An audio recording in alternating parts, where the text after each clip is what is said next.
441, Chapter 55 of The Count of Monte Cristo. Book talk begins at 23:58.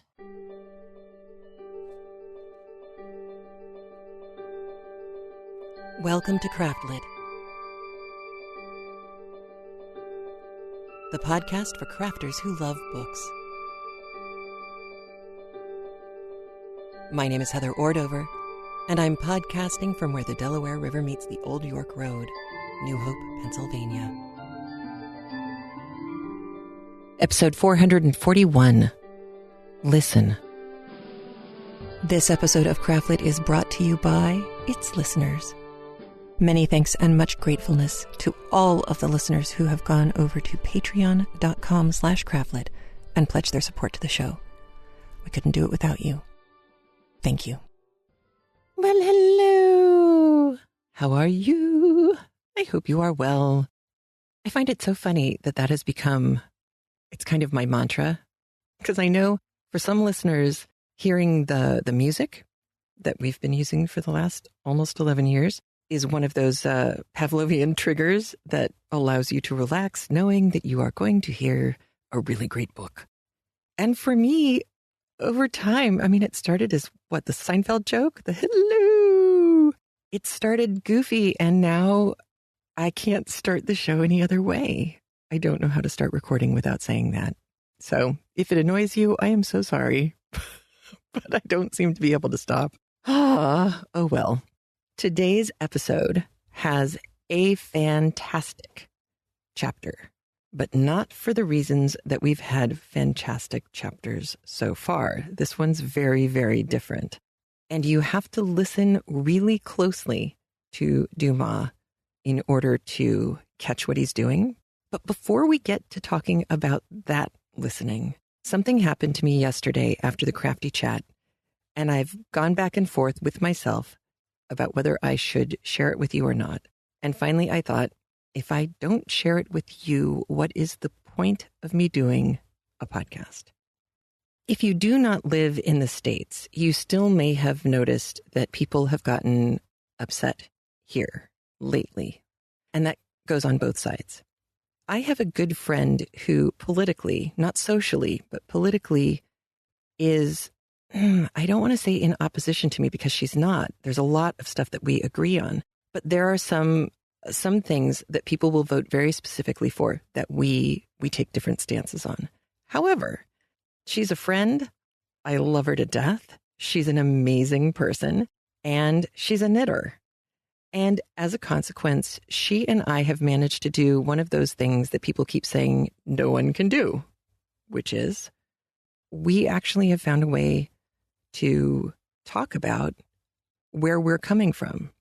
So, for example, I don't know anyone who doesn't want their children to have a good life, to be well educated, to make sure that they are well loved and taken care of and treated with respect.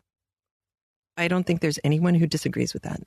Her thoughts and my thoughts on how to ensure that that can happen for the majority of children turns out to be pretty similar, with some noted differences, partly because I taught high school in a public school, and partly because she is on the board of a charter school. We've seen different things happen, but because my son was in a charter school for a little while and a private school for a little while, and at actually 2 different private schools for a little while, and then at public school as well, I have a different set of experiences from hers. So when we discuss stuff, we have different sets of information that we can bring to the table.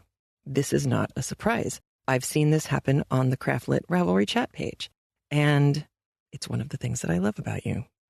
Something very different happened yesterday, and it was good, but it blew both of us away, and we're trying to figure out how we can take this and use it to the betterment of mankind, because she mentioned the really affronting and upsetting pictures that she had seen of women's marches all over the world, but certainly she was looking at the ones from the United States.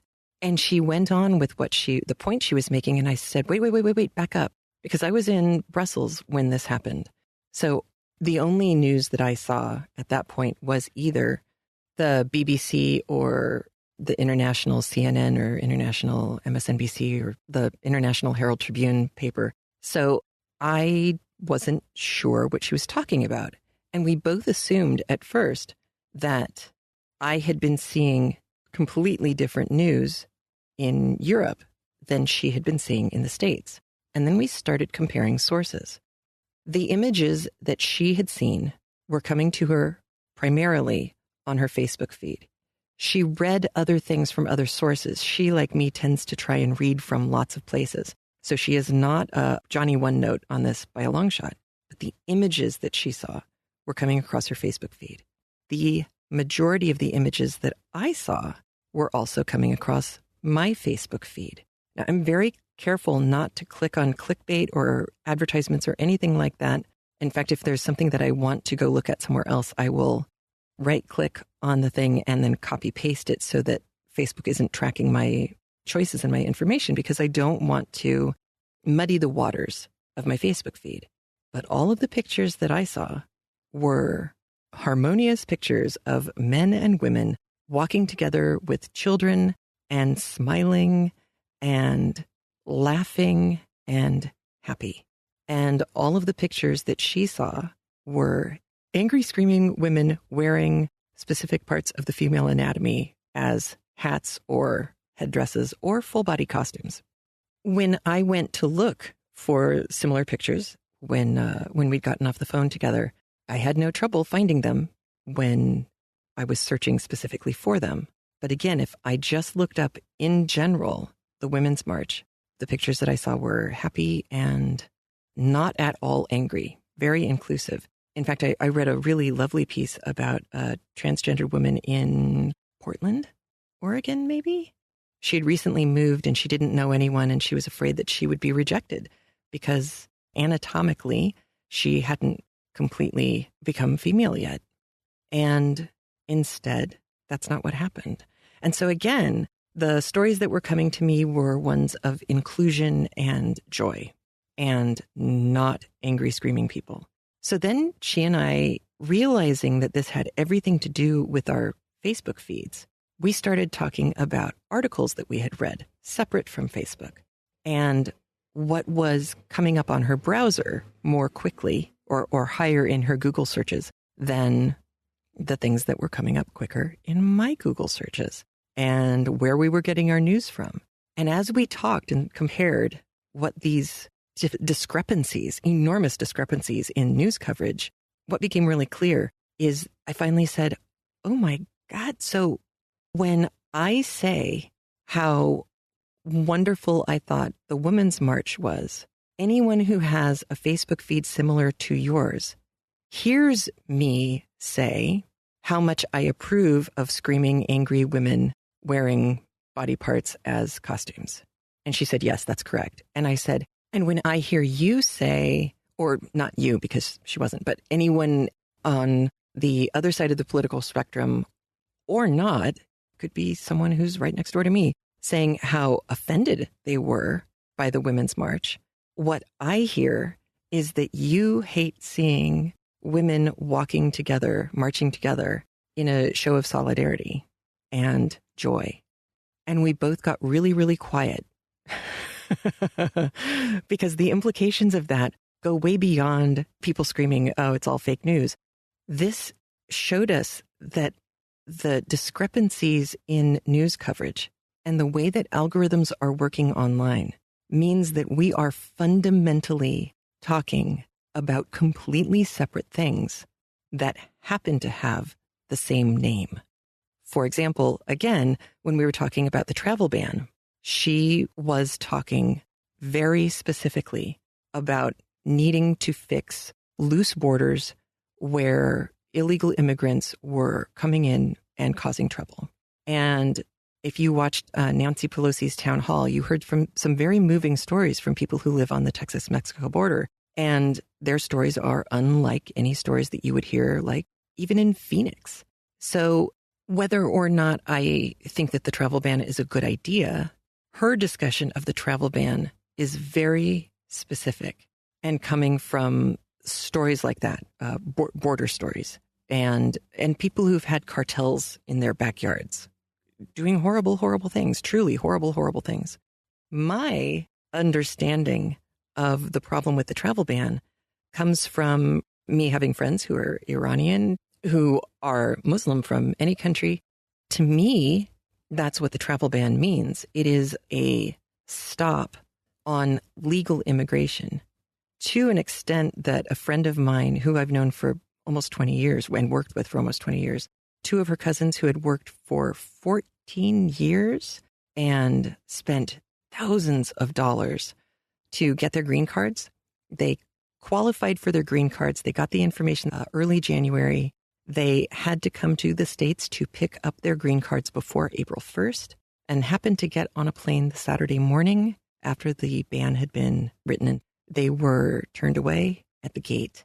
And it's only because my friend was able to access a really good travel lawyer that the girls were able to get here at all. They were finally allowed in on that weekend when Lufthansa was saying, okay, we're going to take everybody. And there was a lot of back and forthing for a little while. To me, the amount of vetting that legal immigrants go through is, honestly, it feels obscene.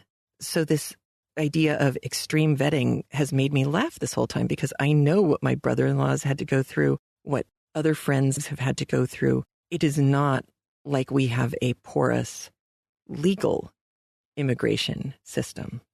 It's exceedingly expensive and time-consuming. And if you don't have a lawyer, it's going to be that much worse, which I think might even be an indication of why some people just say, well, hang it, I'm going to come in illegally because there's no way I could manage to come in legally. And as we were talking through this, we realized that once again, here is an issue where when I talk about immigration being broken, I'm talking about legal immigration being broken and needing to be overhauled and fixed and corrected. And she, when she's talking about immigration being broken, is talking about a porous border that allows drug cartel members to kill people in the backyards of law-abiding Americans. These are two fundamentally different conversations. Unfortunately, they both use the word immigration, which puts us at a horrible disadvantage as a culture, as a society, because we think we're being perfectly clear. She thinks she's being perfectly clear. I think I'm being perfectly clear. But it was only when we stopped and started asking each other questions about definitionally, what are we talking about, that it started to become clear that we agreed on pretty much everything, but it sure didn't sound like we did when we started talking. As the conversation continued, she and I started to say, we need to do something about this, like take screenshots of our Facebook feed and put them side by side on a blog so that people can start to see, really visibly see what's being done to us. And we both agreed that this is another one of those cases, like if you saw All the President's Men, follow the money. Who benefits? If this law passes, who benefits? If this person gets a long-term appointment to a position or gets put on a cabinet or whatever, who's going to benefit financially? Because it's starting to look really clear to both of us that that's really totally the crux of the matter. People who are ideologically invested, left or right, can be really easily manipulated. And the more we talked, the more it became clear that the people who were going to be benefiting financially from the topics, the specific touchstones that we were discussing, weren't going to be the people who were involved in the ramped up conversation. So we're getting wound up here in the United States, believing terrifyingly often the worst of the people on the other side, which puts us in positions where we're very angry and scared, which means when we're able to have a conversation with someone, especially someone we don't know very well, it makes it very easy to other them. And we've talked about this a lot on the podcast, right? Because we have Oscar Wilde and Bram Stoker, outsiders, people who weren't part of the main society. Those people get vilified, whether it's Jews in Germany being compared to rodents or anyone who uses emotionally laden stories as a justification for what they believe is the right way to go, calling them special snowflakes. It's the same thing.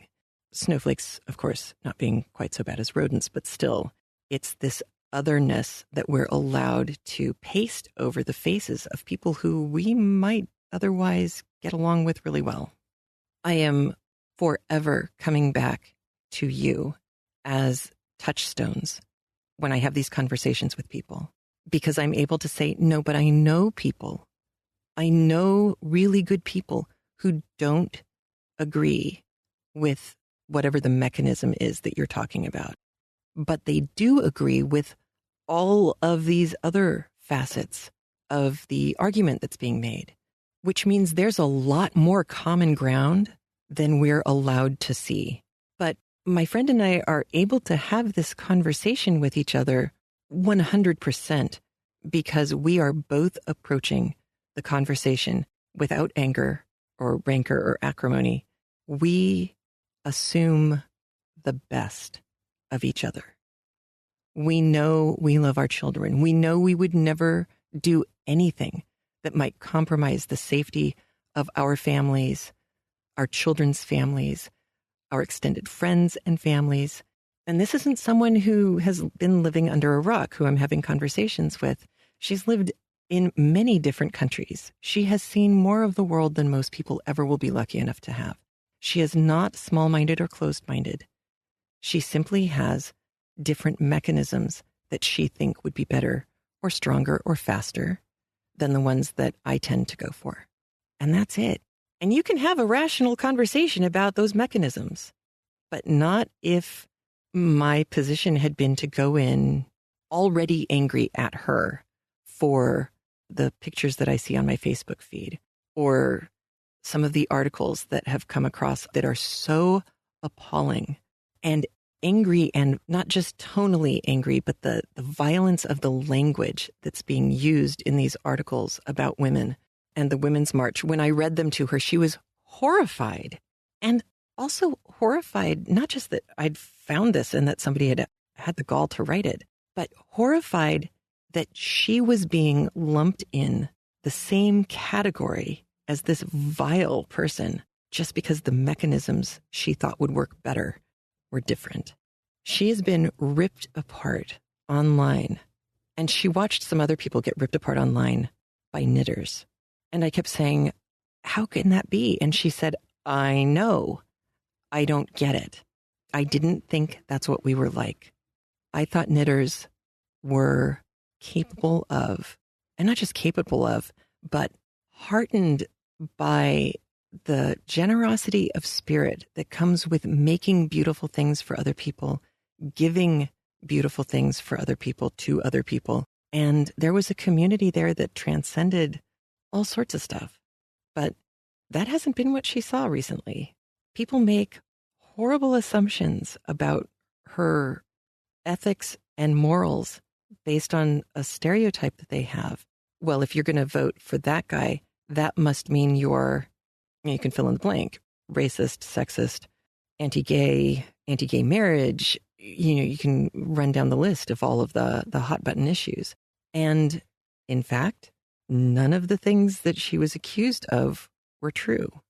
But the worst part is that the attack started by her asking a question that revealed which side she most likely stood on, but certainly didn't expose her as a hateful person. But that's how people treated her when they came back, because they didn't listen.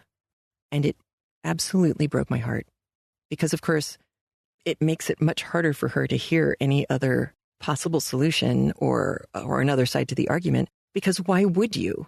If people are coming out ripping into you, why would you listen? How is that an effective way to communicate? My God, look at the way the Count of Monte Cristo works his magic. He knows how to talk to people and to convince them and to work with them and to convince them that they came up with the idea in the first place, often, much like Benjamin Franklin used to do, was one of his superpowers. He could convince people to do the thing he wanted them to do, and at the same time make them think that they came up with the idea themselves and took credit for it. That is a superpower I wish I had. Certainly be much more useful than draining watch batteries. But that was not the way it was meant to be. So I know that was long, and I haven't done anything like this for a really, really long time. But every time I hear people saying stereotypical things about people who disagree with them on some hot button topic of the day, I always come back to you. How sane, how smart, how level-headed, how insightful, how wonderful you are. And not just generically wonderful, but wonderful to each other. And how much you're willing to listen to each other, even when the discussions are difficult. She and I both spent a lot of time on the phone asking each other, wait, where did you read that? And then looking for the data. And I was wrong as often as she was, because the data that I'd been seeing, again, on my Facebook feed was obviously skewed in one direction, and vice versa.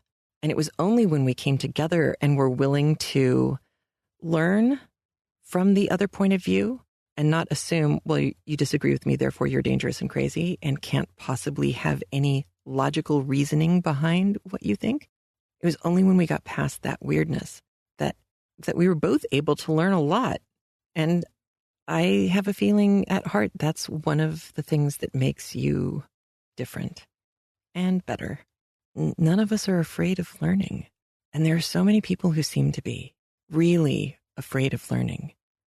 A listener who has been with us forever, she and I were talking about the homeschooling she does, and she is a mother and an educator who absolutely walks the walk. But she is also a mother and an educator who has her children and her students read things like Oscar Wilde and understand all about Oscar Wilde and who he was and what he did and what happened to him. This is what I've always felt. If your faith is too weak to be able to stand up to a question or someone who sees things differently, then the problem isn't the question. It's a problem with your faith being too weak. And I put my faith in you every day, and you've never let me down. So thank you. Please model how to listen and ask questions of people who you are pretty sure you completely disagree with.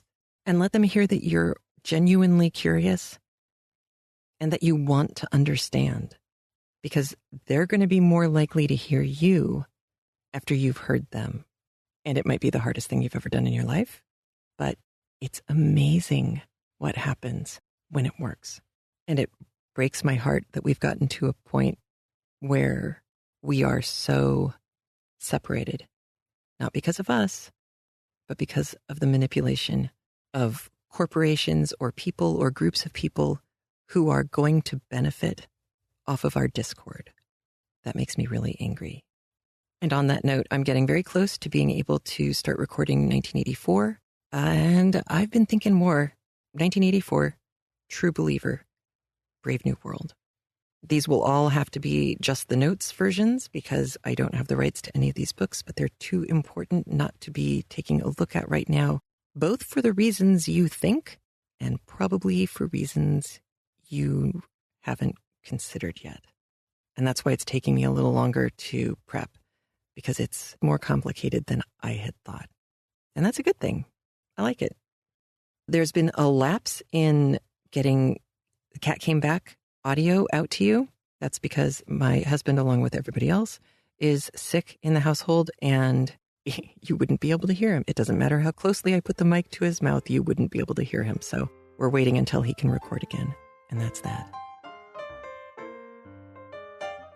All right, enough yammering. Count of Monte Cristo this week is so awesome and so confusing at first.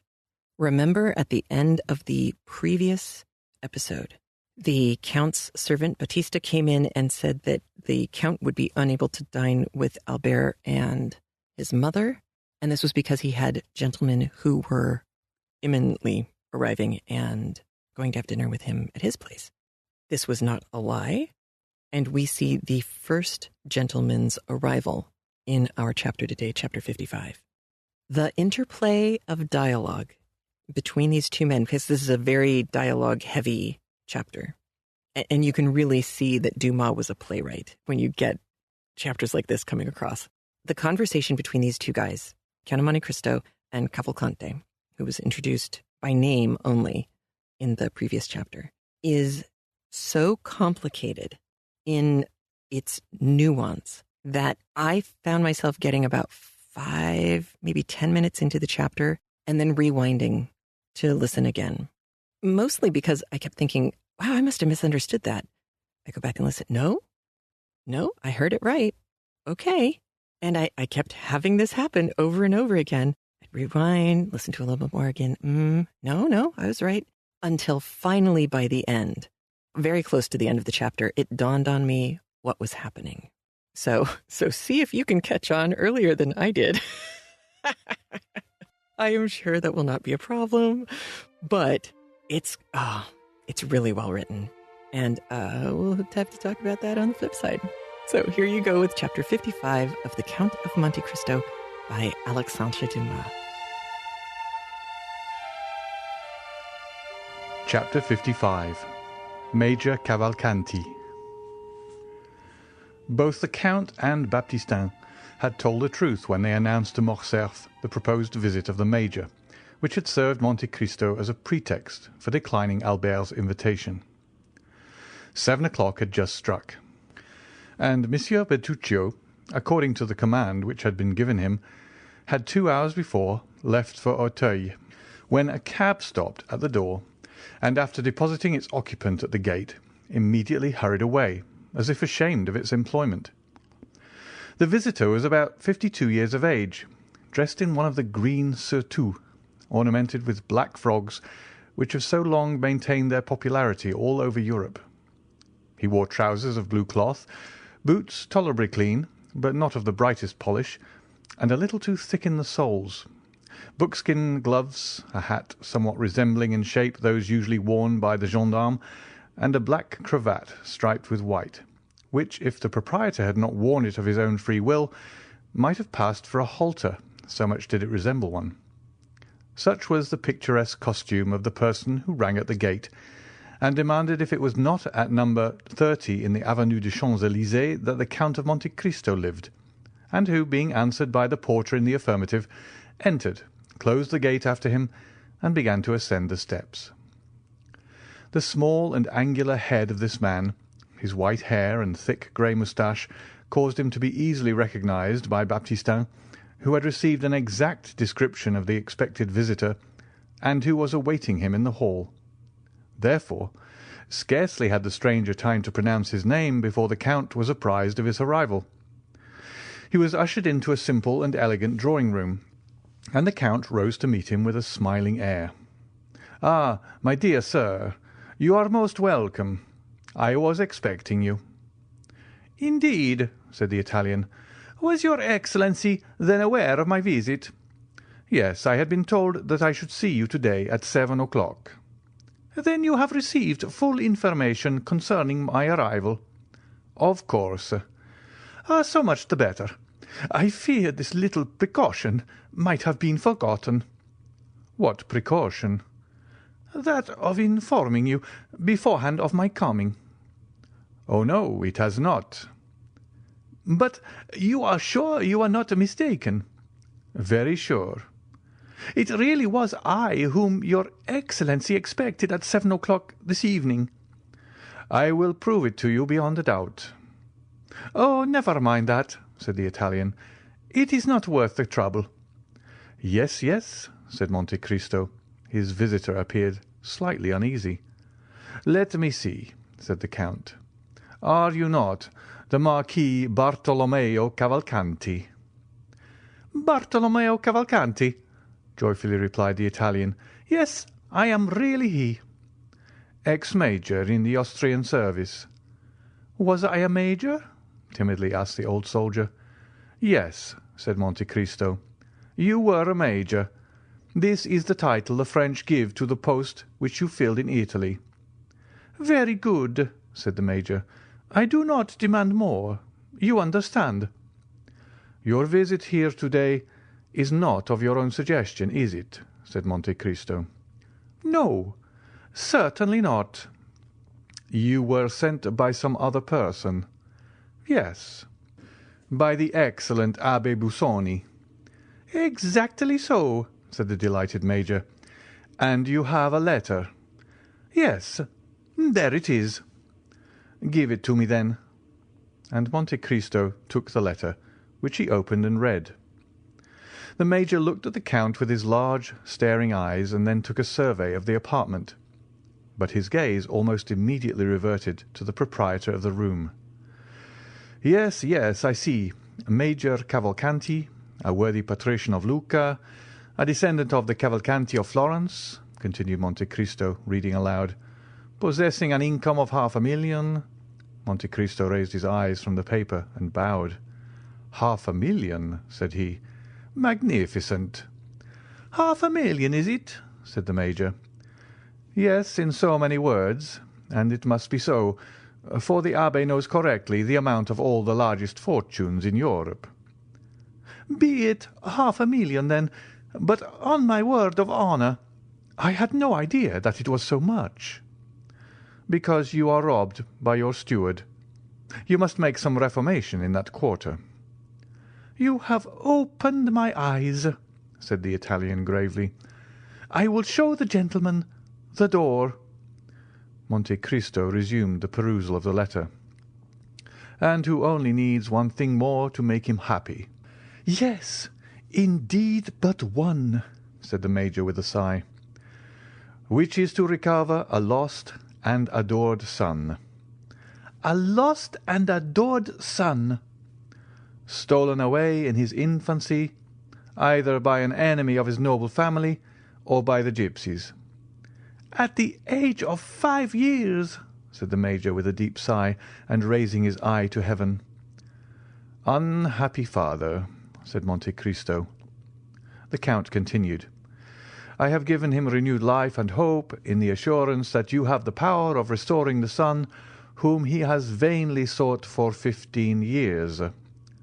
The Major looked at the Count with an indescribable expression of anxiety.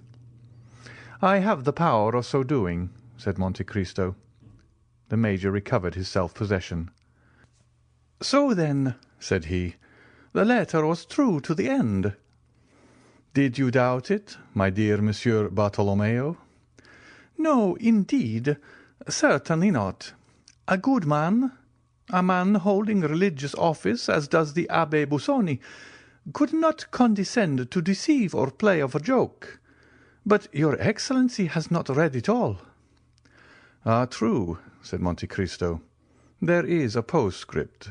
"Yes, yes," repeated the Major. "Yes, there is a postscript." "In order to save Major Cavalcanti the trouble of drawing on his banker, I sent him a draft for 2,000 francs to defray his travelling expenses, and credit on you for the further sum of 48,000 francs, which you still owe me." The Major awaited the conclusion of the postscript, apparently with great anxiety. "Very good," said the Count. "He said 'very good,'" muttered the Major. "Then, sir," replied he. "Then what?" asked Monte Cristo. "Then the postscript?" "Well, what of the postscript?" "Then the postscript is as favourably received by you as the rest of the letter?" "Certainly. The Abbé Busoni and myself have a small account open between us. I do not remember if it is exactly 48,000 francs, which I am still owing him, but I dare say we shall not dispute the difference. You attach great importance, then, to this postscript, my dear Monsieur Cavalcanti?" "I must explain to you," said the Major, "that, fully confiding in the signature of the Abbé Busoni, I had not provided myself with any other funds, so that if this resource had failed me, I should have found myself very unpleasantly situated in Paris." "Is it possible that a man of your standing should be embarrassed anywhere?" said Monte Cristo. "Why, really, I know no one," said the Major. "But then you yourself are known to others."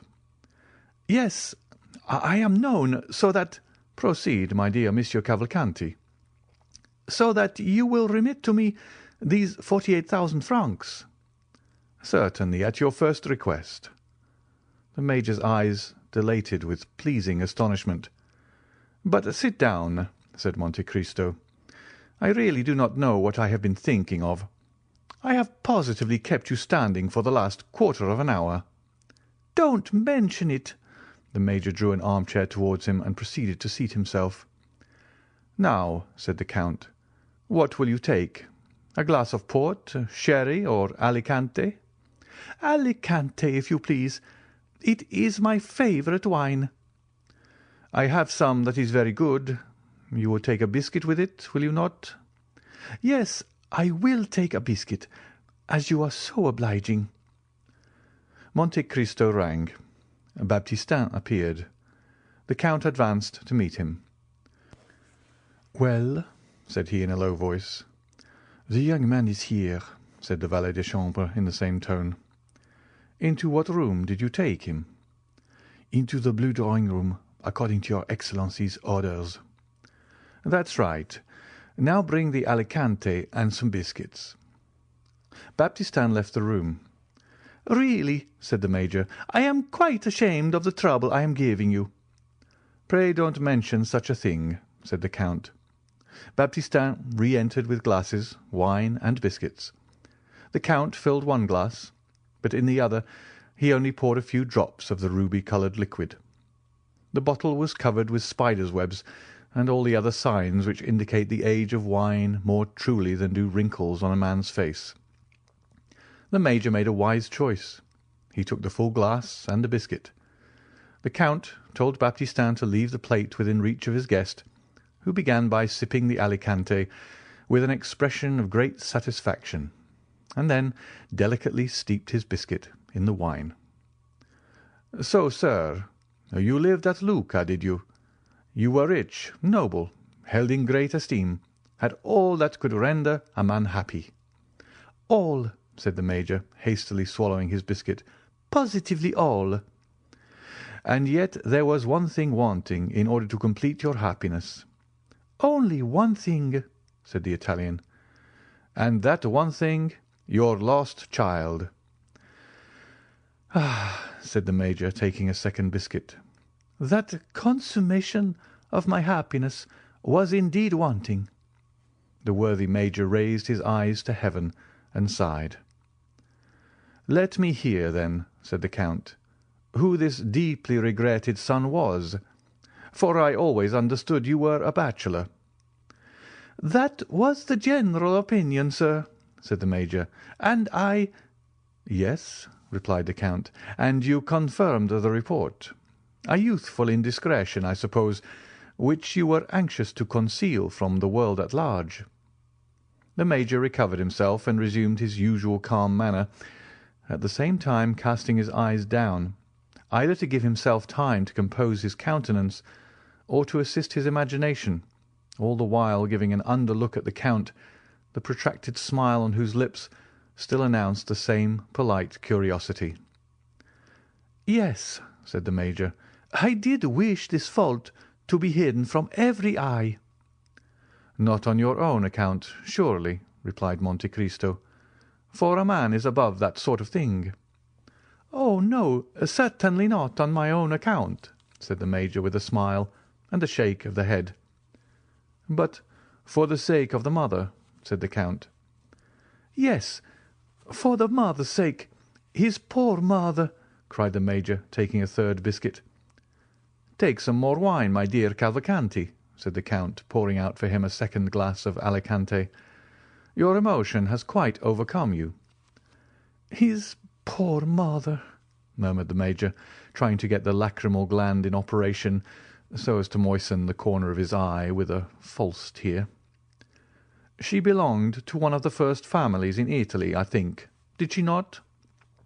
"She was of a noble family of Fiesole, Count." "And her name was?" "Do you desire to know her name?" "Oh," said Monte Cristo, "it would be quite superfluous for you to tell me, for I already know it." "The Count knows everything," said the Italian, bowing. "Oliva Corsinari, was it not?" "Oliva Corsinari." "A marchioness?" "A marchioness." And you married her at last, notwithstanding the opposition of her family?" "Yes, that was the way it ended." "And you have doubtless brought all your papers with you," said Monte Cristo. "What papers?" "The certificate of your marriage with Oliva Corsinari, and the register of your child's birth." "The register of my child's birth?" "The register of the birth of Andrea Cavalcanti, of your son. Is not his name Andrea?"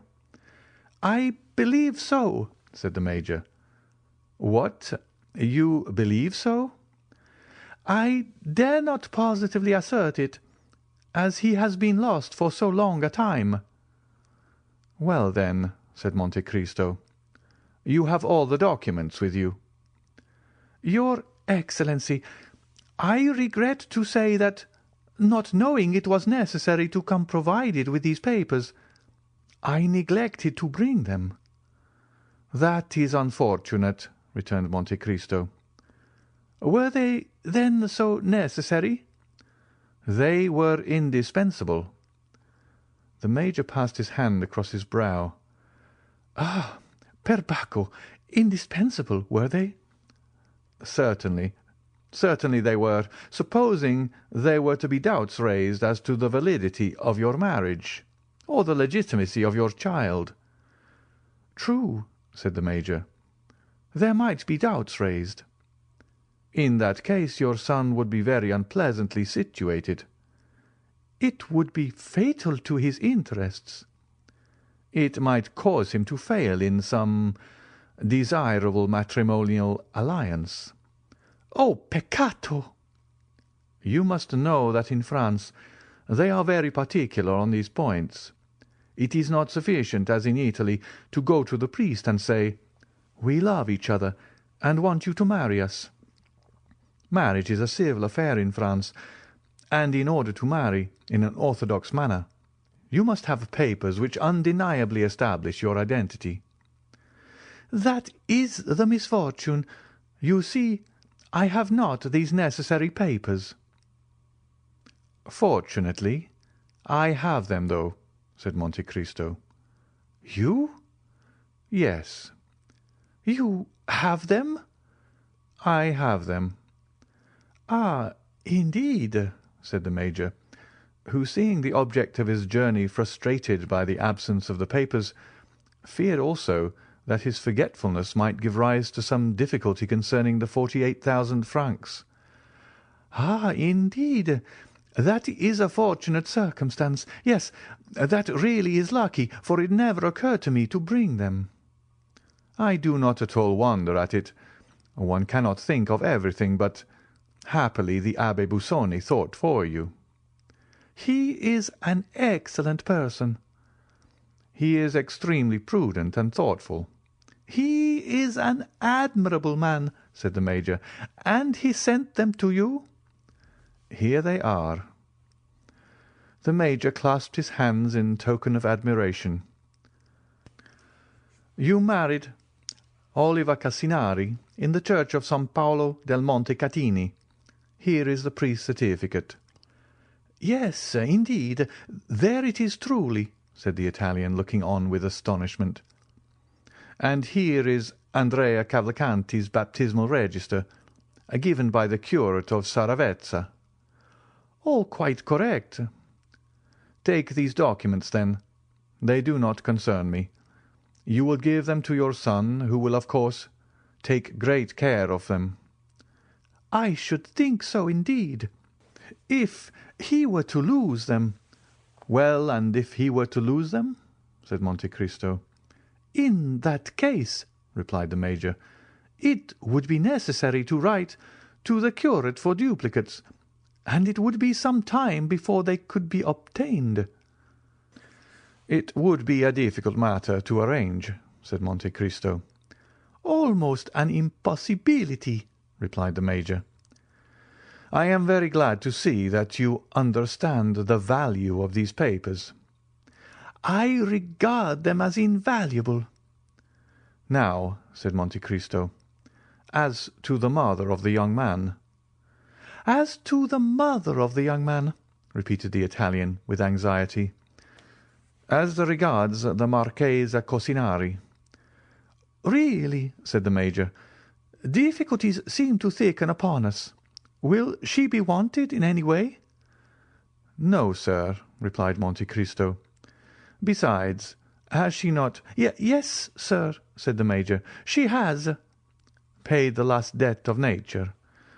"Alas, yes," returned the Italian. "I knew that," said Monte Cristo. "She has been dead these 10 years." "And I am still mourning her loss," exclaimed the Major, drawing from his pocket a checked handkerchief, and alternately wiping first the left and then the right eye. "What would you have?" said Monte Cristo. "We are all mortal. Now you understand, my dear Monsieur Cavalcanti, that it is useless for you to tell people in France that you have been separated from your son for 15 years. Stories of gypsies who steal children are not at all in vogue in this part of the world, and would not be believed. You sent him for his education to a college in one of the provinces, and now you wish him to complete his education in the Parisian world. That is the reason which has induced you to leave Viareggio, where you have lived since the death of your wife. That will be sufficient." "You think so?" "Certainly." "Very well, then." "If they should hear of the separation—" "Ah, yes. What could I say?" "That an unfaithful tutor, bought over by the enemies of your family—" "By the Cosinari?" "Precisely, had stolen away this child, in order that your name might become extinct." "That is reasonable, since he is an only son." "Well, now that all is arranged, do not let these newly awakened remembrances be forgotten. You have doubtless already guessed that I was preparing a surprise for you." "An agreeable one?" asked the Italian. "Ah, I see the eye of a father is no more to be deceived than his heart." "Hum!" said the Major. "Someone has told you the secret, or perhaps you guessed that he was here." "That who was here?" "Your child, your son, your Andrea." "I did guess it," replied the Major with the greatest possible coolness. "Then he is here?" "He is," said Monte Cristo. "When the valet de chambre came in just now, he told me of his arrival." "Oh, very well," said the Major, clutching the buttons of his coat at each exclamation.